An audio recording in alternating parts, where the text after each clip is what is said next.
જય ગુરુદેવ. ફ્રેન્ડ્સ, આજે આપણે સૂર્ય સાધનાનું વિધિ વિધાન જાણીશું. તો સૂર્ય ઉપાસના એ સાંપ્રદાયિક નથી. સૂર્ય વિના ભારત તો શું, અમેરિકા, જાપાન, યુકે, ચીન, પાકિસ્તાન, આફ્રિકા કે બીજો કોઈ પણ દેશ અસ્તિત્વ ટકાવી શકે નહીં. જ્યારે માનવજાતિનું જ અસ્તિત્વ ન રહે તો કોઈ દેશ કેવી રીતે રહે? સૂર્ય સાધના કયા મંત્રથી કરવી જોઈએ? ગાયત્રી મહામંત્ર જ સૂર્ય મંત્ર છે. ગાયત્રી કે સાવિત્રી સાધના સાથે સૂર્યનું ધ્યાન કરવું પડે છે. સૂર્યની પ્રભાવિત સૂર્યાર્ઘ્ય આપ્યા પછી વધેલા જળને સોમ અથવા અમૃતની ઉપમા આપવામાં આવી છે. એનું પાન કરવાથી રોગ નિવારણ અને દીર્ઘાયુષ્યની કામના કરવામાં આવે છે.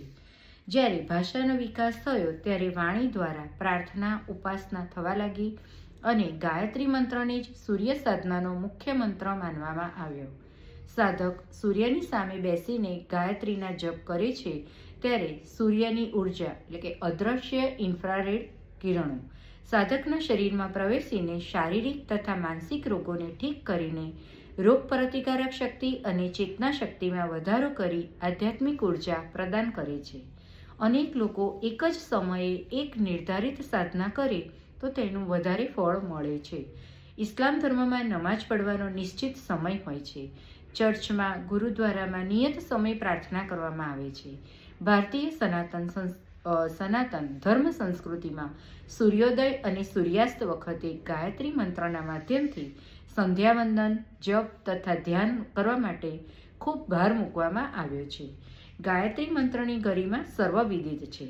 એની સાધનાથી જે ચમત્કારિક શક્તિ મળે છે એનું ઉદ્ગમ કેન્દ્ર સવિતા જ છે. ગાયત્રીના અધિપતિ સવિતા દેવતા છે. વિશિષ્ટ સાધનાઓની સહાયથી એની દિવ્ય શક્તિઓને આકર્ષિત કરી શકાય છે અને સાધકને ભૌતિક તથા આધ્યાત્મિક દ્રષ્ટિએ સર્વસમર્થ બનવાનો અવસર મળે છે. પ્રાચીન કાળથી દિવ્યદર્શી ઋષિમુનિઓ આ તથ્યથી સારી રીતે પરિચિત હતા. સૂર્ય વિજ્ઞાન અને સવિતા સાધના એક જ તથ્યના સ્થૂળ અને સૂક્ષ્મ રૂપ છે. સૂર્ય વિજ્ઞાનની ભૌતિક જરૂરિયાતો પૂરી થઈ શકે અને સવિતા સાધનાથી આપણને આધ્યાત્મિક સિદ્ધિઓ મળે છે. વૈદિક યુગમાં સૂર્ય ઉપાસના સર્વોપરી હતી. એવું કહેવાય છે કે મનુષ્યની અંદર એવી સંભાવનાઓ રહેલી છે જે તેને આશ્ચર્યજનક શક્તિનો સ્વામી બનાવી શકે છે. આ શક્તિઓ વિકસિત કરવામાં સૂર્ય સાધના ખૂબ સહાયક થઈ શકે છે. ગાયત્રી સાધના વડે દ્રશ્ય જગતના સૂર્યનો સંબંધ શરીર જગતના સૂર્ય સાથે સ્થાપિત કરી એ બધી જ સંભાવનાઓને સિદ્ધ કરી શકાય છે.